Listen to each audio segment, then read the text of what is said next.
ہمارے آباء و اجداد کی تعلیم دنیا کی اتنی نہیں تھی. کالجز میں تو پھر بھی پہنچ جاتے تھے, یونیورسٹیز تک تو کوئی ہزاروں میں ایک پہنچتا تھا. زیادہ تر پرانے زمانے کے آپ لوگ دیکھیں نا, کوئی ہزاروں میں ایک بندہ ہے جس نے کوئی ماسٹر ڈگری کی ہے, باقی سارے میٹرک پاس کیے, ان کا ایکسپوئر ہی نہیں ہوا ہوا. ہمارا جو آج کا معاشرہ ہے اس میں آپ دیکھیں, بچیاں تو تقریباً ماسٹر ڈگری کر لیتی ہیں, بچے بھی ایٹ لیسٹ بیچلر ڈگری تو کرتے ہیں, اور اب تو بیچلر بھی 4 سال کا ہو چکا ہے, اور اس کے لیے یونیورسٹی جانا پڑتا ہے. یونیورسٹی میں جا کے وہ تمام مکاتب فکر کے مختلف جو ان کے کلاس فیلوز ہیں ان کے ساتھ دینی ڈسکشن بھی ہوتی ہے. تو جس طرح ایک دنیا میں پڑھا لکھا بندہ دنیاوی معاملات کو لاجیکلی لے کے چلتا ہے, جب وہ پرپز آف لائف کو تلاش کرنے کی کوشش کرتا ہے, ظاہر ہے اب ایتھیزم کا بھی سیلاب آیا, اس طریقے سے اسلام کے خلاف جو سازشیں ہو رہی ہیں وہ بھی سامنے آئی ہیں. تو ایک نوجوان سوچتا ہے کہ میں تو مسلمان گھرانے میں پیدا ہوا, میں مسلمان کیوں ہوں, میرا ریلیجن ہی کیوں ٹھیک ہے, دوسروں کا کیوں غلط ہے, یا میرا فرقہ کیوں ٹھیک ہے, دوسروں کا کیوں غلط ہے. وہ یہ تمام چیزیں جب دیکھتا ہے اس کے لیے وہ تھوڑا تھنک آؤٹ آف باکس کرتا ہے. ہم جب چھوٹے چھوٹے تھے ہمارے ماں باپ تو ہمیں دوسرے مکتب فکر کی مسجد میں نماز پڑھنے بھی نہیں جانے دیتے تھے. تقریر تو آپ چھوڑ دیں, آپ سوچ نہیں سکتے کہ کوئی سنی جو ہے وہ 10 محرم کی مجلس جا کے اٹینڈ کر لے شیعہ کی, یا کوئی شیعہ کسی سنی کا جلسہ اٹینڈ کر لے. لیکن آج آپ کسی کو روک سکتے ہیں؟ سوشل میڈیا پہ سنیوں کے بچے شیعہ کی مجلس دیکھ رہے ہیں, شیعہ کے بچے سنیوں کی گفتگو سن رہے ہیں. یہ برکت ہے دنیاوی تعلیم کی وجہ سے. سوشل میڈیا نے سمجھ لیں کہ نور علی نور کر دیا ہے. میں یہ نہیں کہتا ایڈ فیول ٹو فائر کر دیا ہے, وہ نیگیٹو یعنی ایک مثال ہو جائے گی.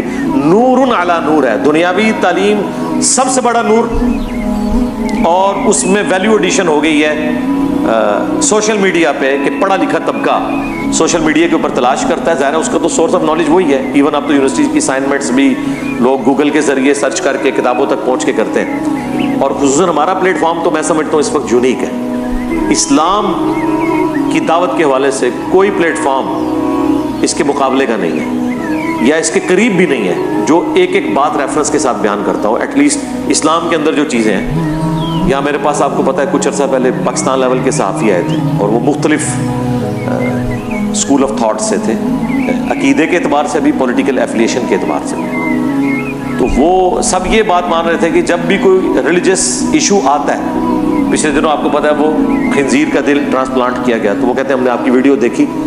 عام بندے تو اپنی رائے دیتے ہیں, آپ ایک ایک آیت حدیث پھر جو کنفیوژن ہے اس کا جواب قرآن و سنت سے دیتے ہیں, اپنی رائے سے نہیں. ہمارے سوا جتنے بھی لوگ بات کر رہے ہیں آپ ان کو دیکھیں, وہ اپنی رائے پیش کرتے ہیں, چاہے جاوید احمد غامدی صاحب ہوں یا باقی لوگ ہوں, وہ اپنی رائے, جی میرے خیال میں یوں ہے. ہم تو یہ کہتے ہی نہیں میرے خیال میں, ہم کہتے ہیں قرآن میں یوں لکھا ہے, حدیث میں یوں ہے, یہ آیت اور حدیث یہ بتا رہی ہے, آپ خود بھی اپنی عقل استعمال کر لیں کہ یہ یوں ہے. پھر اگلے بندے کو یہ کانفیڈنس ہو جاتا ہے کہ ہاں جی جنید صاحب جو بات کر رہے ہیں نا یہ دلیل کے ساتھ کر رہے ہیں. صرف اچھا سا منہ بنا کے, اچھے سے ہاتھوں کے اشارے کر کے, 2-4 انگریزی کے الفاظ بول کے, ہاتھ ہلا کے آپ اپنی رائے تو نہیں کسی کے اندر ٹھو سکتے. پڑھا لکھا بندہ کہتا ہے کہ بتاؤ لکھا کہاں ہوا ہے. اور پھر ایک اور چیز جو سافٹ ویئرز بنے آج کل, کتابیں ہمارے موبائلوں میں آ گئی ہیں. یہ فیسلٹی آج سے پہلے نہیں تھی. ہمارے آباء و اجداد کے پاس تو ہارڈ کاپیز نہیں تھی. بخاری مسلم کا پہلا ترجمہ آج سے 100 سال پہلے ہوا ہے. 1300 سال تک بخاری مسلم عربی سے باہر ہی نہیں نکلے, جبکہ دنیا میں 90% مسلمان نان عرب تھے. تو ان بیچاروں کو کیا پتہ چلنا تھا. قرآن کا ترجمہ بھی 200-250 سال پہلے ہوا ہے. آج بچے بچے کے موبائل میں قرآن, بخاری مسلم اور باقی حدیث کی کتابیں موجود ہیں. وہ کہتے ہیں حضرت نمبر بتائیں, وہ کہتے ہیں نمبر تے نہیں پتا, وہ کہتے ہیں چھاڑ دو کوئی الفاظ دسو, انہیں سرچ کر کے اسی دسنے تو انہیں لکھے ہیں, حدیث کھول کے سامنے رکھ دیتے ہیں. یہ مبارک دور اسلام نے کبھی نہیں دیکھا, اور میں یہ کہتا ہوں ہماری خوش نصیبی ہے کہ ہم ایسے دور میں ہیں کہ آپ کاؤنٹر. اچھا اس کا فائدہ کسے ہوا ہے؟ مجھے, باقی تو کسی کو نہیں فائدہ ہوا, نقصان ہوا ہے. کیونکہ آیات کے نمبر میں نے بتانے ہیں, حدیث کی کتابیں میں نے بتانی ہیں, حدیث کے نمبر میں نے بتانے ہیں. تو مجھے تو چاہیے تھا کہ ایسے سافٹ ویئر ہوتے کہ ایک عام آدمی چیک کرتا. وہ اسلام 360 آ گیا. اسلام 360 کسی نے یوز نہیں کرنا تھا اگر ہمارا پلیٹ فارم نہ ہوتا. مجھے بتائیں ہمارے سوا کون ہے جو حدیث کے ریفرنس دیتا ہے کہ جا کے آپ اسلام 360 میں چیک کریں, کاؤنٹر ویریفائی ہمارے ہی کریں گے نا, تو ہمیں فائدہ ہو رہا ہے اس کا. باقیوں کو یہ نقصان ہو رہا ہے کہ لوگ اسے جا کے مسئلہ پوچھتے ہیں دسو کتنے لکھا, وہ کہتے ہیں حدیث ہے ایسی, وہ کہتے ہیں سرکار کتاب دسو, الفاظ دسو, اسی تو ہم دسنے کتنے لکھی ہے, اگر ہوئی تو نکل آئے گی, نہیں ہوئے گی تو نہیں نکلے گی. تو اس اعتبار سے الحمدللہ میں سمجھتا ہوں کہ دنیاوی تعلیم, اس کی وجہ سے اویئرنیس, اور اس اویئرنیس کی وجہ سے سوشل میڈیا پہ آ کے ان چیزوں کو سرچ کرنا, اس نے دینی رجحان پھر بڑھایا ہے. لوگ تو کہتے ہیں نا جی, لوگ اپنے آباء و اجداد کو یاد کر کے بڑی ان کی تعریفیں کرتے ہیں. میں کہتا ہوں جی ہمارے پیچھے 1000 سال کے آباء و اجداد جو ہے نا, اللہ نہ کرے کہ ہم ان میں سے کوئی ہوتے, سیدھی سی بات ہے, بچارے کورے کے کورے پیدا ہو کے کورے کے کورے مر کے, زیادہ سے زیادہ انہوں نے ناظرہ قرآن سیکھا, نہ انہیں پتا قرآن میں کیا لکھا, نہ انہیں پتا حدیث میں کیا لکھا. لوگ پتہ نہیں وہ کہتے ہیں, آپ پاکستان بننے سے پہلے کی ویڈیوز ریکارڈڈ ہے نا کیا ہمیں پاکستان کی دیکھیں, کتنے مردوں نے داڑیاں رکھی ہوئی ہوتی تھی. آج آپ پولیٹیکل جماعتوں کی گیدرنگز دیکھ لیں, ان سے زیادہ لوگوں نے داڑیاں رکھی ہوئی ہیں.